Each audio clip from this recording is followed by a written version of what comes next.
Eh bien bonjour à tous, c'est Yannick. Je viens vous faire la présentation de mon deck moderne. Il s'agit de Bant Eldrazi. Un deck aggro, tricolore. Donc un deck comme ça joue tricolore certes, mais c'est principalement centré sur des créatures incolores, donc les Eldrazi.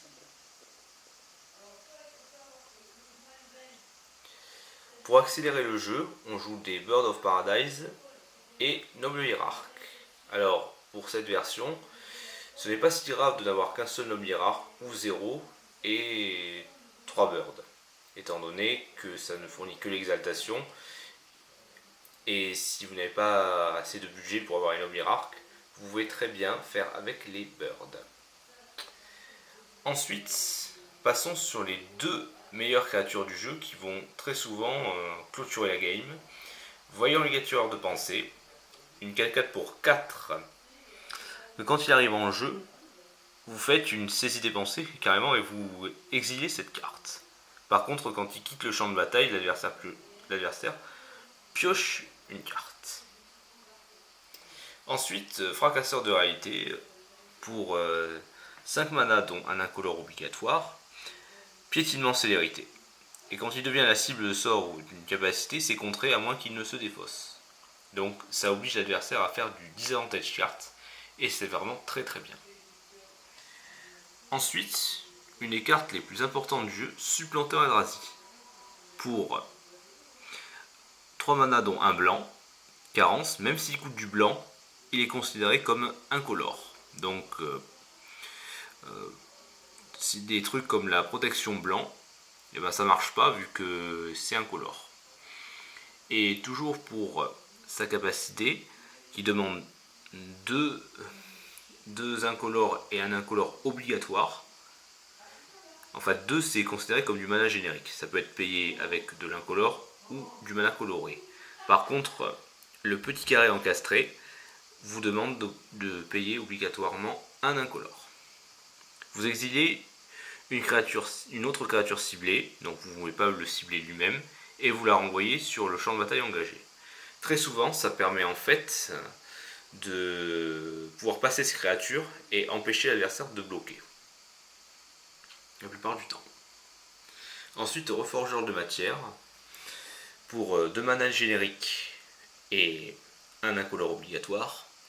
Quand il meurt, vous révélez la carte dessus de votre bibliothèque et vous pouvez la mettre en jeu si c'est un permanent de 3 ou moins. Donc les terrains sont concernés, sinon vous la mettez dans votre main. Après, Engendrant Céleste Eldrazi, que j'apprécie énormément. Carence, n'a pas de couleur, vol, et quand il arrive en jeu, vous mettez sur le champ de bataille un jeton de créature 1-1 incolore Eldrazi Esion qui peut être sacrifié pour faire de l'incolore.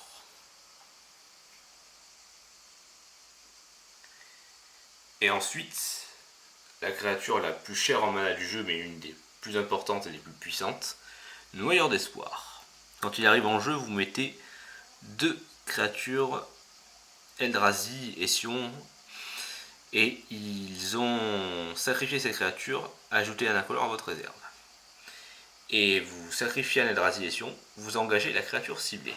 Donc vous avez compris, c'est très synergique avec Supplanteur Eldrazi. Donc vous pouvez taper toutes les créatures adverses si vous avez assez de mana pour ça, et vous aurez le champ libre pour passer vos attaques.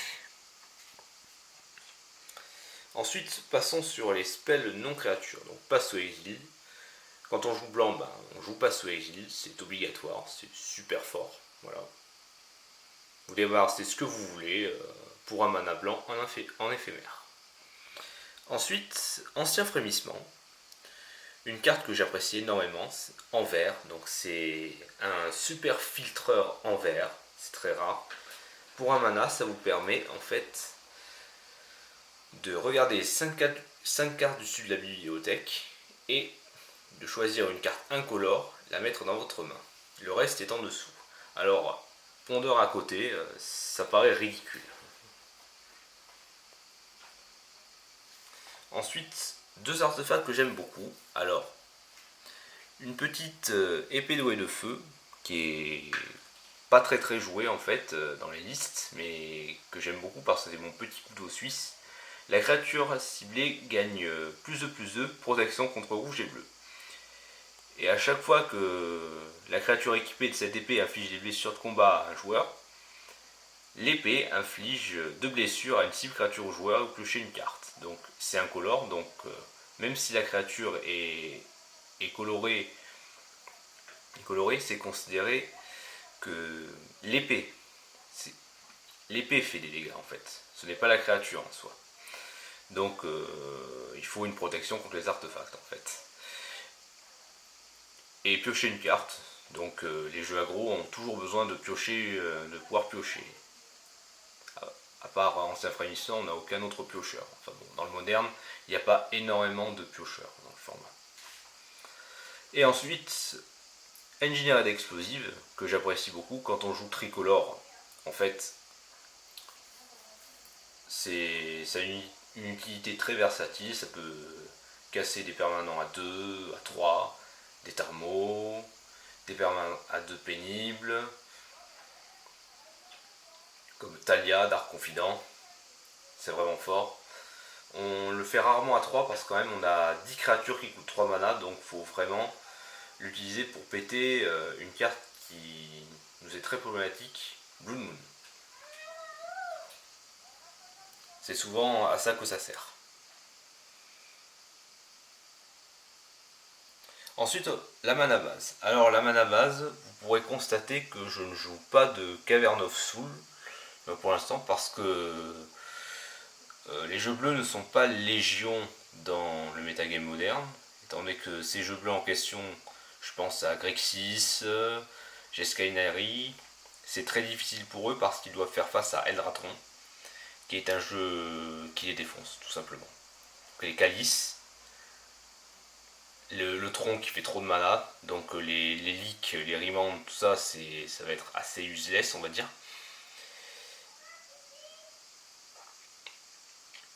Donc voici à peu près ce que ça donne pour ma mana base. Alors, Temple Eldrazi, la meilleure carte de mana du jeu.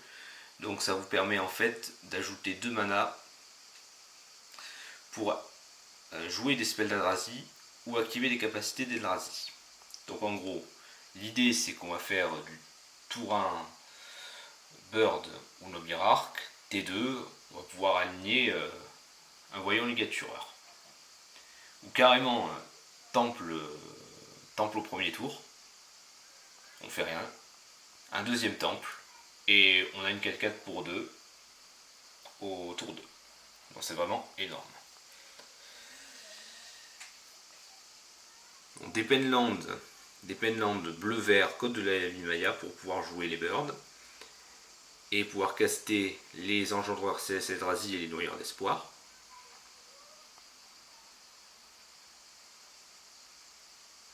Des Ravelands, un Raveland de chaque, et 4 fetch, donc une lande venteuse, 2 Misty, et une Flooded Strand, qui est magnifique en XP.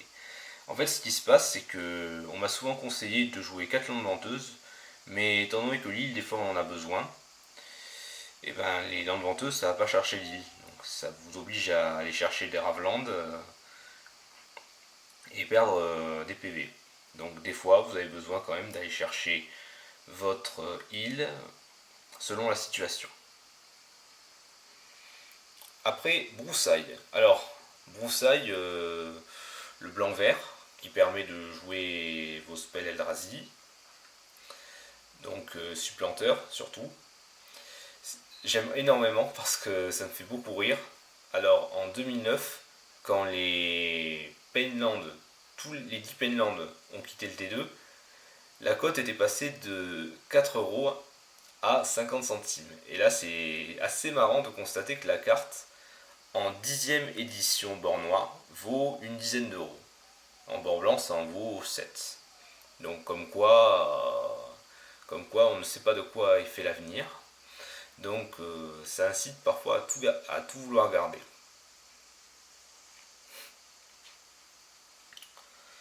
Après je joue 2 décomptes de la porte des mers, donc un land sympa qui joue de l'incolore, et pour 2 manas génériques et un incolore obligatoire, vous piochez une carte.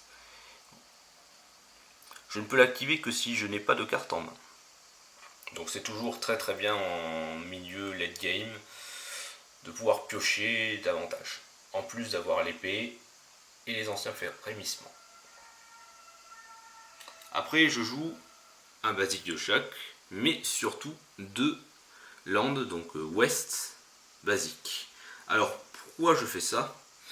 C'est simple, étant donné que les jeux bleus ne sont pas très représentés, c'est surtout les jeux avec Blue Moon qui sont présents. Alors je pense à tous les jeux qui jouent rouge, donc on a Sun and Moon, une espèce de Boros Control qui joue des Blue Moon, donc il vous met une Blue Moon tour 2, des fois vous êtes content de pouvoir avoir ça pour continuer à jouer. Les jeux Grixis peuvent vous sortir des Blue Moon aussi, bref. Blue Moon est beaucoup plus présent que les contres. Donc avoir 2 West, ça permet en fait de pouvoir continuer à jouer. D'autant plus qu'on a les passes au exil pour se la tutoriser, si le passe au exil est une carte morte à ce moment-là.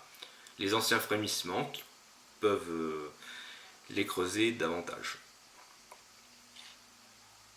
Ensuite passons à notre petite planche de réserve. Planche de réserve qui est composée de 3 négations et d'un stubant dénial pour contrer les spells non créatures. Des gémissements distordants, ça peut toujours être bien pour contrer des sorts de rituels ciblés clés chez l'adversaire. Exiler une créature de force d'endurance inférieure à 1, souvent je pense à Talia, Dark Confident, sur lesquels on n'a pas forcément envie de claquer un past pour ça. Et de mettre un jeton à 1 Eldrazi qui fournira de l'incolore. Ensuite, une adoration. En fait, l'idée c'est que si vous contrôlez une créature, tous les dégâts qui vous mettent à moins de 1, vous mettent à 1 obligatoirement. Donc vous ne pouvez pas être blasté. Par contre, ça ne marche pas sur la perte de points de vie. Donc je vous conseille pas de fetcher si vous êtes à 1 point de vie. Vous avez perdu. Et un Stony Silence pour les decks artefacts, Affinity surtout. C'est spécialement contre Affinity que je joue cette carte. Relique de Progenitus. Je préférerais avoir Rest in Peace, mais c'est toujours bien en fait. Contre tous les jeux cimetières, Living End, ça ennuie les Tarmo, les Snapcaster adverses. Retour à la nature, en fait, c'est ma réponse contre Blue Moon. Voilà. Donc pour 2 mana, détruisez tous les enchantements. Donc si l'adversaire croit qu'il va m'avoir en mettant plusieurs Blue Moon, et ben vous lui mettez ça, toutes ces Blue Moon sont cassées. Et c'est toujours bien aussi contre un deck qui est joué dans le format Aura X-Proof. Et Pidging Needle, pareil, une utilité multi-utilité, versatile, contre tout type de Planeswalker et de Manland qu'il soit. Voilà, c'était la présentation de mon deck Eldrazi, j'espère qu'elle vous plaira. Et je vous dis salut!